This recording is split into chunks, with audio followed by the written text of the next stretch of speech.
This is the Dainty Filipina Adventures, Hong Kong to Macau, totally free. Here's how I did it. Let me show you a step-by-step guide.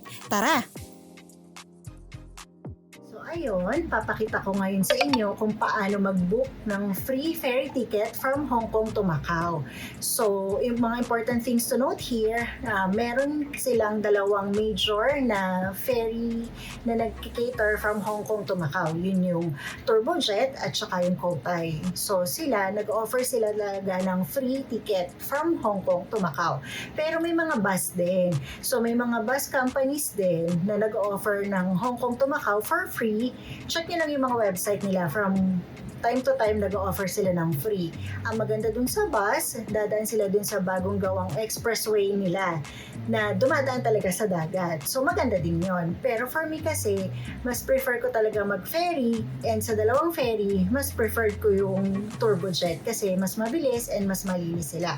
So, yun yung papakita ko sa inyo ngayon. Paano mag-book na free ticket from Hong Kong to Macau using Turbojet. So, buksan niyo lang yung internet browser ninyo, tapos i-search lang ninyo yung Turbojet na website. Ayan siya. So, ito yung logo ng Turbojet. Tapos, ito yung link nila or yung address ng website nila, turbojet.com.hken. Tapos dito, sa online booking tab, pipiliin lang ninyo yung Hong Kong Xuan 1, tapos to Macau. Tapos pipiliin natin yung departure date. Sabihin natin na pupunta tayo ng Macau ng August 2. Gusto natin umalis ng 7:30. Tapos babalik tayo ng August 9. Tapos sabihin natin na medyo malilate tayo. Tapos sabihin natin na dalawa tayo na pupunta doon. So, isang importanteng note, magandang advance booking kayo, mga 1 to 2 months talaga in advance kasi syempre free siya, so yung mga slots napupuno. So once makompleto mo to, click mo lang yung search, tapos piliin mo yung economy muna, tapos yan, click mo na yung search, tatanungin ka, are you a member? Click mo lang no, tapos tatanungin kayo dito input nyo lang yung mga personal information ninyo. So lalagay nyo lang yung name, yung Miss, family name Reyes, given name Filipina, tapos email address natin, kunwari Turbojet Filipina at yahoo.com. Tapos ulitin natin, Turbojet Filipina at yahoo.com. Ayan. Tapos yung ID card, passport, yung first 4 digits. So, sabihin natin 1, 2, 3, 4. Tapos, ayan. So, hindi naman tayo Macau citizen, so hindi natin check yan. Click lang yung login. Process siya. Tapos, confirm mo lang yung mga reminder dito. Confirm lang. Tapos, ito yung magiging details ng booking mo. So, kung mapapansin mo, medyo gumalaw yung mga time, di ba? Pero huwag kayong mag-alala. Mamaya, explain ko ulit. Gusto ko lang ipakita sa inyo na may free shuttle din for all passenger to Macau. So, dito, may mga pick-up points sila. Tingnan niyo lang yung details. From those pick-up points, dadalhin kayo sa ferry terminal. So, di ba ang galing? Libre din yun. Tapos, scroll down kayo dito. Click lang niyo yung MG20 Fly You to Macau 2025. Tapos, click niyo yung search. Kasi pag hindi niyo click yung search, mapapansin niyo din sa baba, may price. So, pag click niyo yung search, ayan, lalabas yung mga available na schedule. So, kung mapapansin niyo, di ba, yung original na schedule natin ay August 2, tapos yung oras 7:30. Kasi di ba nga, napupuno siya, so pipili na lang kayo ng available. So, for example, okay lang tayo na gantong oras umalis, tapos gantong oras, oops, pag click mo nga pala, lalabas muna to. Ayan, so ang kailangan mong ilagay dito, yung first name, last name po, tapos yung nationality. So, syempre, Philippines, ayan. Tapos dito, Philippines din, ayan. Then, date of birth mo. Tapos, para naman dun sa kasama mo, lalagyan mo lang din yung details niya, yung name niya. Then make sure lang na yung pangalan na lalagay mo dito, yung pangalan mo talaga na nandoon sa passport. Kasi pag hindi, baka magkaroon ng issue. So pag nalagay mo na yan, oops, syempre piliin natin, lagay natin Philippines, di ba? Baka sabihin tag-Afghanistan tayo. Yan, so Philippines, there you go. So ayan, scroll down mo lang to, tapos continue. Yan. So, kung mapapansin mo, ayan na yung details natin. And 0 yung presyo. Okay. So, try natin kung makakapili tayo ng return schedule and kung libre rin siya. Normally, pag kinik mo kasi ito, may presyo siya talagang lalabas. Kasi yung libre is yung papunta lang. So, kung makikita mo, may bayad na yung pabalik. Kasi yung papunta lang yung free. So, remove na lang natin yan. Ayan.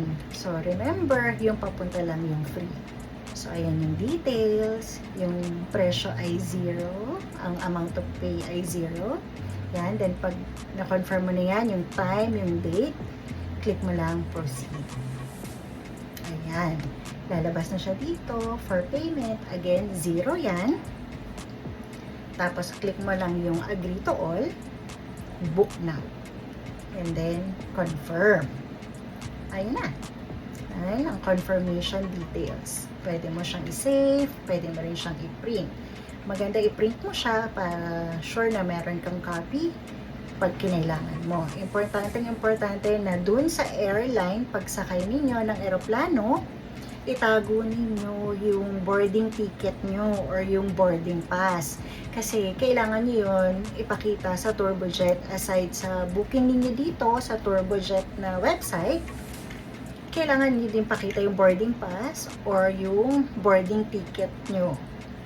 From halimbawa sa AirAsia or sa Cebu Pacific or sa Philippine Airlines.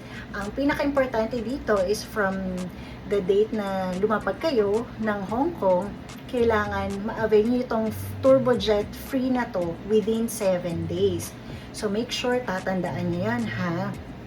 Tapos doon naman sa mga bus na free, i-note din ninyo kasi merong mga free na bus from Hong Kong to Macau.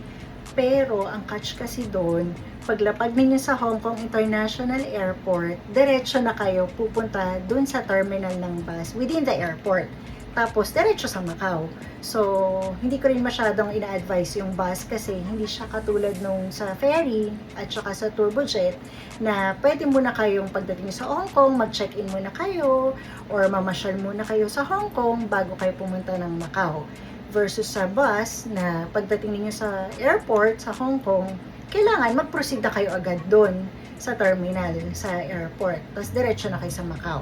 So medyo hassle din yun. Pero depende naman yun, again, sa setup ninyo and yung itinerary ninyo. Pero wag ninyo kakalimutan na kailangan ninyo yung boarding pass ninyo or yung boarding ticket ninyo sa airline. Okay? Ayan, at since sumakses na kayo at nandito na tayo sa Turbojet port sa may Hong Kong side, next step is for you to go to the 3rd floor and go to the ticketing area. Of course, you have to claim your free tickets. Make sure you have your passport with you and boarding ticket or boarding pass from your airline. Hey, if you're finding this video helpful, please do like and subscribe and share this to your friends. And please comment for any suggestions. I would really appreciate that. Thank you so much. So to the left is the ticketing area for Turbojet. Just approach one of the counters so you can claim your free tickets. In case you're interested and you've missed it on the website, here's the ticket prices of Turbojet. Hi sa lahat!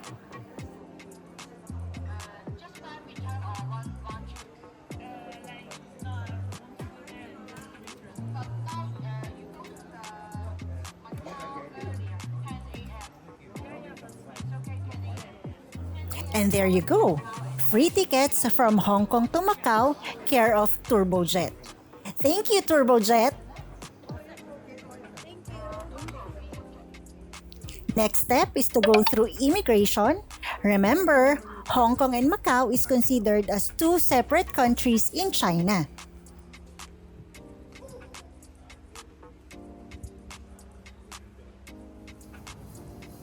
And that's our ferry right there. And next step is we board.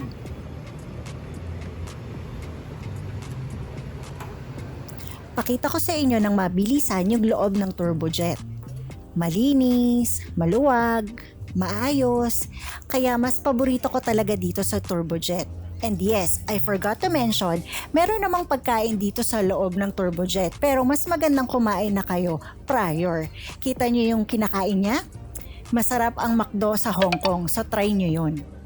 And we're finally off. So it takes 55 minutes to an hour from Hong Kong to Macau via turbojet, so plenty of time for you to rest. And just like that, here we are!